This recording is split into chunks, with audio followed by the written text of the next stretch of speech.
ese hombre holding up the bottle. Look a little closer, cigar and Moscato. An actor in improv coming from Chicago. Vato, make way for Paul Vato. Bravo and welcome everybody to another episode of Paul Vato Presents. And today my very special guest is Jason Seiler, who, judging by your Instagram.com/SeilerPants, you make pants. Oh yeah. I got mostly made in Wisconsin. Yeah, Wonderful. Wisconsin, China. No, it's Seiler Paints. Seiler Paints. I think I paint. got the wrong guy. I need a pair of pants, and I thought you could hook me up with a pair of pants. Never mind. Yeah. Well, folks, I'm just kidding. Of course, I'm not the pants guy. I'm not a pants guy either. Now in the time of Zoom calls and COVID and whatnot, no need to wear pants. No. My guest is Jason Seiler, who paints. He's an illustrator. He's an artist. He does caricatures. He's done the cover of Time magazine various times with people like the Pope. And who was your other cover that you did? I've done Trump and Pelosi and a bunch of other political people. Biden and Kamala, Person of the Year. I think I've done about 10 covers for Time. That is something like that. But amazing. Congratulations. So I thought I'd spend a few minutes talking to Jason about his art, talking to him about his stand-up comedy. And we have a connection in the world of stand-up comedy as well as the Chicago connection. So folks, please give Jason a very warm round of applause. And thank you, Jason, so much for being here. Thank you. Oh, nothing better than claps and laughter. That must be so different. The fact that you're getting claps and laughter on stage, sure, that's not almost sounded bad, but that, when you're painting or drawing, it's such a solitude thing, that you go from one world to the other where you're very solitary and concentrating. Not that you don't in stand-up, but you're not getting that immediate reaction until afterwards. While stand-up, you're getting it right away. You're getting the applause. You're getting the laughs. Yeah. And all that. And the groans. Well, a reaction is a reaction. Yeah, I love it. No, I mean, have you got any groans for your artwork? Oh, yeah. I was just about to say, like, I do get reactions pretty quickly when I share work. It's kind of funny because, like, I have done a lot of political type work, but I can't stand politicians. I like the left or the right. They're all lunatics as far as I'm concerned, and I have no problem illustrating for anybody, because I don't have like a horse in the race really that I'm like. I don't worship politicians. Let's put it that way. Every once in a while, I'll paint a certain politician, and I'm trying to take care of my family. It's my job. Like, I'm painting to somebody, and I will get just like the nastiest messages from people, just so angry that how dare you even work for that publication or draw that person or whatever it is. I've gotten pretty serious. One time I painted the president of Iran. This was years ago, and I got some serious, like, nasty messages from people like trying to curse my family and like writing me crazy things. Like I actually even got a care package in the mail from Iran. This was like 15 years ago, and it freaked me out so much because I was just after I got all these threats. So I gave it to the police and to the FBI in Chicago. I just told my story, and they took it, and they came and got it. I don't even know what was in it. And then maybe, I don't know, like a month later, I got a call, and they told me it was mixed nuts. It was a bag of mixed nuts. I was thinking that there was maybe going to be like, man, those are some delicious Persian cookies. Like, But sorry, you didn't want. But same thing, mixed nuts. Yeah. But then I found out from someone from Iran that's actually like a gift of love or whatever. Like, that's a common thing to be. So it was probably a fan. But it still weirded me out. I was like, okay, I don't know. People are saying death to you and your family. Here's some nuts. Enjoy. Maybe they thought you had a peanut allergy, maybe it was. Yeah. He's American. Send him some gluten. It'll kill him. Send him some gluten and a shoe. We couldn't throw it at you, but here it is. No, that's until somebody's paying your mortgage and your rent or your bills, Yeah. they can't exactly tell you how to do it. But that's the thing, you're not a hypocrite. You're only going like, oh, I'm only drawing Republicans or I'm only Yeah. drawing Democrats. You're going across the board and Yeah. all, showcasing your beautiful talents and artwork. So you can't let that, of course, stop you, and it hasn't. So Yeah. that's wonderful. It is a little bit tricky because there's some artists that I know that only will work for the left, and then they criticize me if I do anything for a right wing publication. But the thing is, I don't illustrate something if I don't if it's like if it's over the line in any way, that I don't Otherwise, mostly it's just like whatever. There's a story about this person, and I'm just doing a painting of them. Like, chill out. It's not. It's like I'm recording history. Okay, this is something that is happening right now, and whether you like it or not, that person exists, and I'm recording history with my paint. That's basically, and I'm also taking care of my family and doing what I love. So chill out. So That, yeah, agreed, and that is 100%. You're not doing the political commentary. no, You're just doing a painting for whatever article that is, be it right, left. yeah, Uh, So no, I don't think that you should ever, of course, need to explain yourself. I know that we're just dialoguing, but no, you can't you can't listen to what other people say. And then I'm friends with a pretty well known cartoonist, and he's very left wing. His name's Lalo Alcaraz.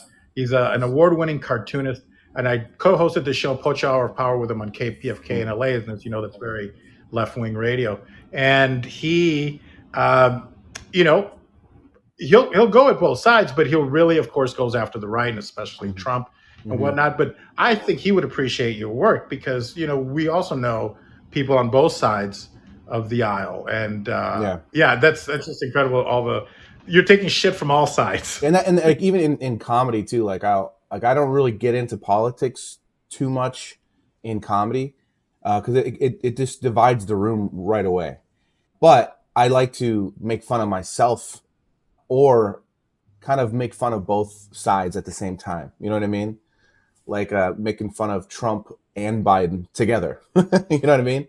Like that's more fun to me. Like if it's a fun joke, but yeah, it's different with the illustration because it's, a client will call me and tell me like someone they want me to paint. They'll tell me the story. If it's a caricature type editorial illustration where they're like wanting me to draw a situation, if it was something that I didn't agree with, I just wouldn't do it. And I've done that before. I'm like, I don't really want to do that. And that's fine. They'll find someone else. But mostly it's just in the last 3 years or so with the heightened wokeness thing that's been going on, where people are seeming being a little bit more sensitive about things, that caricature, which is what I've been doing since I was like 9, 10 years old, has not been used as much in editorial work. And I've actually been called out a few times now for doing caricature, that I'm a bully, that it's mean, and that there's like, how could you do that to people? And it's just like, it's ridiculous. And it's funny because it really, the caricature illustration and comedy, it's always been like very similar to me. The difference is, when I do comedy, people go to the show to see comedy. So I actually feel like I have way more freedom to express myself. And it's like, hey, shut the fuck up. You decided to come to a comedy show, so get over it. But like with the art, it's like you're kind of just putting it out there, and then anybody feels like they can say and they what they want, and now everyone has access to tell you what they think. So it's Of course, yeah. Everyone's got a platform.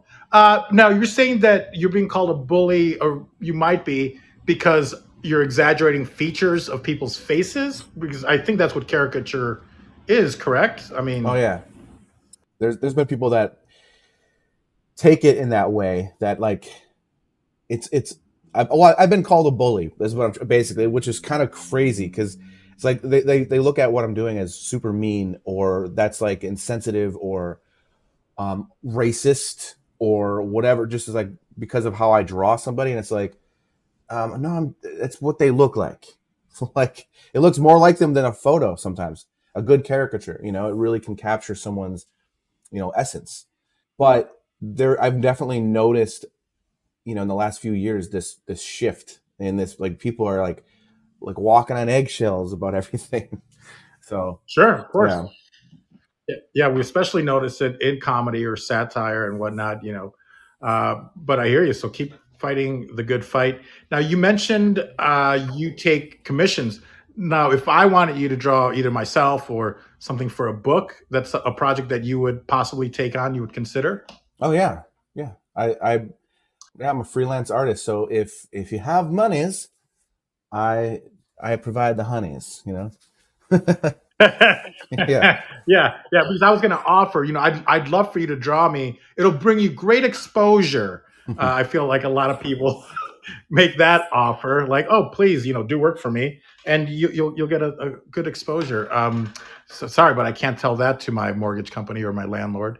Um, do you charge different rates, say for individuals versus like corporations? Like to draw the cover of Time magazine, do you have a set rate? Is it the same as other artists? And Hmm. if this is proprietary knowledge, then by all means you don't have to share it. But I think people would be very interested to know, what can an artist make. Obviously you dedicated, what, 20 plus years to your craft.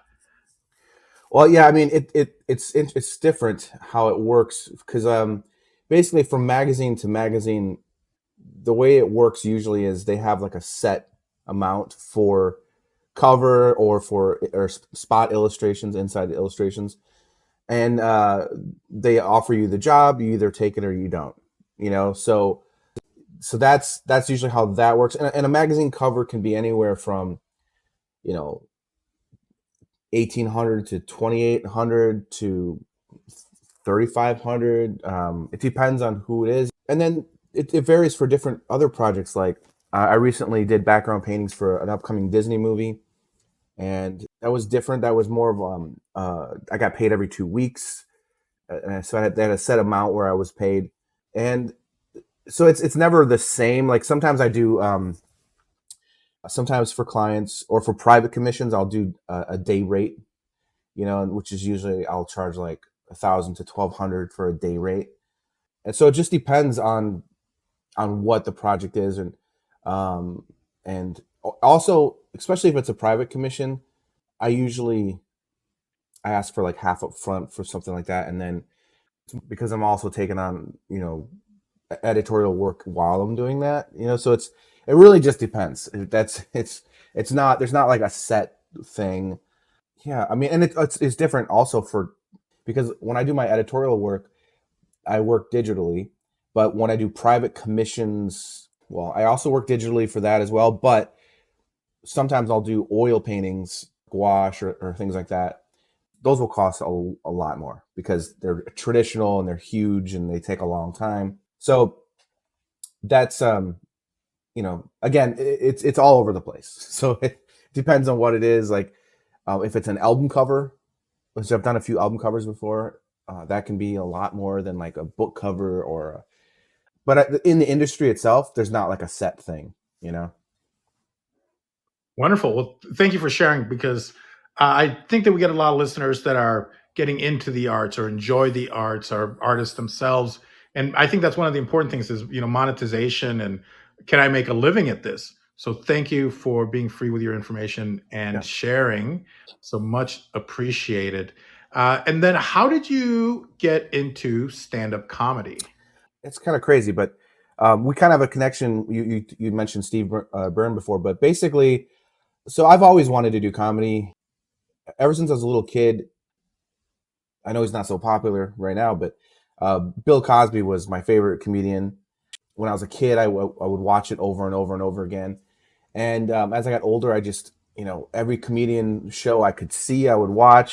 Saturday Night Live, anything comedy. And then, of course, I was really into Mad Magazine and that kind of stuff. So it's always been a huge part of my life. And I wasn't really like a class clown. I was definitely a weird, quirky artist guy that loved to make people laugh, and I would be silly with my friends, and I always wanted to get people to laugh. Like I would, whether I was like walking, like I used to sometimes for fun, I would walk around my high school like Charlie Chaplin, and I would just do the Chaplin walk for hours. Like I was just weird. I don't know. Like I've always just loved comedy. And then as I got older, I moved to Chicago when I was 18, and I was in a bunch of punk bands and metal, like hardcore bands, really. And so I spent years touring and putting out albums with bands, and then eventually I quit and focused like on my art full time. And the comedy thing was just always there. But basically what ended up happening was like years of doing my art, I decided to do a podcast because I had been listening to a bunch of podcasts, and actually I didn't really listen to comedian podcasts until someone pointed out to me that Mark Maron was talking about like mentioned my name or something on his podcast. And so I checked that out, and I realized, oh, he's got like this awesome podcast. And I knew his comedy, but I didn't realize the podcast that he had. And so I listened to that, and then I heard that Joe Rogan mentioned me, and I didn't know about his podcast. So this is like 6 years ago or 7 years ago. So I just started listening to their podcasts all the time, and I decided one day just to start my own because I'm like, man, I like to talk, and I know a lot of artists and musicians and different things. Like it would be kind of fun to do this. So I started doing the podcast, and eventually I had Steve Byrne on because he had put out a documentary about the amazing Jonathan, and I thought it was really good. I was a fan of Steve Byrne's comedy, and so I shared on my my Instagram. I think I shared the artwork for that documentary, and I said, "Hey, everyone should watch this. It's really amazing." He wrote me and said, "Thank you so much. He really appreciates it." And then he sent me another message a little bit later that said, "Holy shit! I just went a deep dive on your artwork." He's like, "Your work's amazing," and he's like, "Wow!" So he's going on about that, and I just thought, "Oh, this is a cool opportunity." So I asked him right away. I'm like, "Hey, would you want to do my podcast?" And he said, "Yeah, that'd be awesome." So basically, ended up having Steve Byrne on the podcast, and then we were talking and talking and talking. We got way into the comedy stuff, and at one point, he basically said, "Hey, man, you're a comedian. You got to do it. You got to try. You got to get out there and do it." And I was like, "I don't even know what to do. Like, I don't know where to go." And he's like, "You're in Chicago." Like, there's comedy everywhere. But I still didn't know what to do. And like, I have a wife and kids and illustration. And it's like, I don't know. So he said, "I'll tell you what, I'm going to be performing in Chicago in 6 months at the Chicago Improv. And I want you to do 5 minutes on my show." So it was terrifying, but I was like, I'm not going to say no, so I was like, okay, yeah, I'll do it. So I took it as a challenge, spent the next 6 months just working and writing and rewriting and throwing away and writing just to try to come up with 5 minutes. And I was like determined, like, this is going to be good. Like, I am not going to go up there at the Chicago Improv and bomb. That's not going to happen. So, but I was terrified. And I didn't go to any mics because I just didn't feel the material was ready. It was not ready. And I'm like trying. So about a week before I was going to do my first set ever, I went to 2 mics in the city. And like I only got like 3 minutes. So I didn't really even get to do my whole set. But it went okay. And I felt like, okay, I think I got this. Because I'm used to talking in front of people, being on stage. So I'm comfortable that way because I've done a lot of public speaking for my art, like workshops, different things like that. So I'm not afraid to get up in front of people with a microphone. So for me, it was all about getting the material down and making sure, so I worked really hard. I looked at it like an essay. Like I had an intro, I had the middle section, and then I had an outro. So it was like a nice tight 5 minutes. And I got to the Chicago Improv, and it was so scary. It's like a real club opening for a real comic. And I went out there and I did really, really well. Better than I think what he thought I was going to do. And he came out or behind stage when I got off stage, and he was like, that was not bad. And And then he basically said, hey, maybe next time don't open with a masturbation joke. So, and then he invited me to come back the next 2 nights. And so I did. And then last summer, he came to Chicago again and asked me to do 3 more nights with him. So I did that. And then I'm getting, I guess I would say, a promotion of sorts, because he asked me to host at the Chicago Improv. So it's baby steps, So he's a really cool guy. If it wasn't for him, I wouldn't be doing it, Wow, buddy, congratulations. He was also very instrumental in my non-existent stand-up comedy career. But about 3 years ago, New Year's Eve, he was opening in Vegas at Backstage Bar and Billiards there on Fremont Street. And he offered me 5 minutes. So I did it, and I apologize for, possibly tanking his show, but he had, he was complimentary. Gary Cannon, not so complimentary, but I guess that's the way he is with everybody. And so you're lucky Gary wasn't there. I'm guessing. No. But it says it all that he's invited you back. He's quote unquote promoted you, which I think is great, because hosting, you just get to practice so much more because you're up there so much more. I think hosting is amazing. But yeah, nothing but love for Steve Byrne, who I think is a gentleman and just an inspiration, and is wonderful for the world of comedy to do this to people that maybe wouldn't have done it without his inspiration. So yeah, thank you, Steve Byrne, if you're listening. And I would love to have him on my podcast as well. So maybe soon. Yeah. So I just was DMing with him yesterday or texting with him, I think yesterday or the day before. So hopefully we can work on a project together. But yeah, he's hilarious. For those of you who don't know Steve Byrne, he's half Korean, half Irish. He had a great show called Sullivan and Sons. He usually works with Vince Vaughn and Peter Billingsley, who was the You'll Shoot Your Eye Out kid in Christmas Story. Yeah. So just so talented, very funny. And you did the Chicago Improv. You started at the top, so I don't know where you go from here. Well, yeah, it was weird because then I started hitting mics, like, which in Chicago, there's a few clubs that do mics that I go to every week, which is great because, you get to work your way up so like one of the clubs I go to, for example, they basically made me, after a year of hitting that mic, it's called CG's in Bolingbrook. The owner gave me a hosting opportunity. And so after the second night, you do 2 nights. After the second night, you get to add your name to the wall.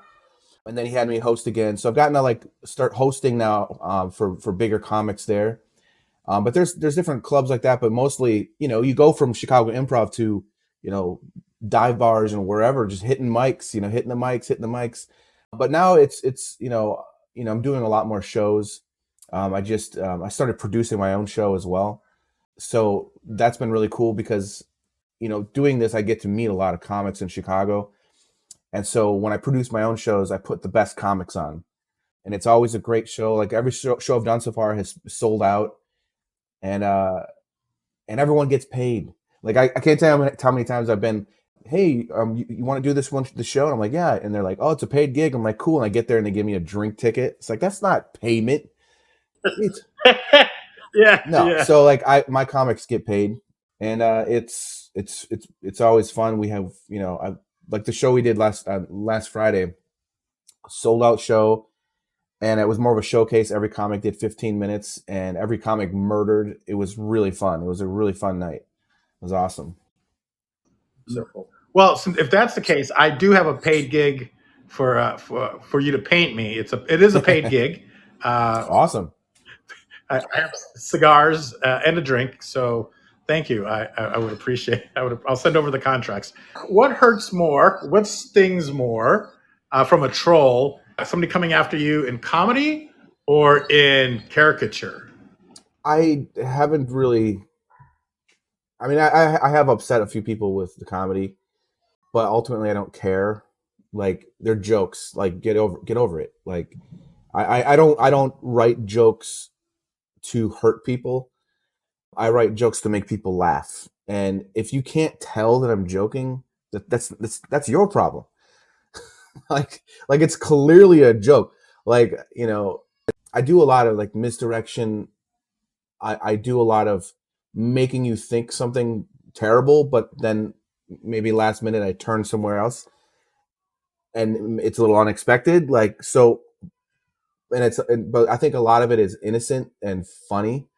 I do a lot of impressions. I do a lot of exaggerations with my features, and I act things out.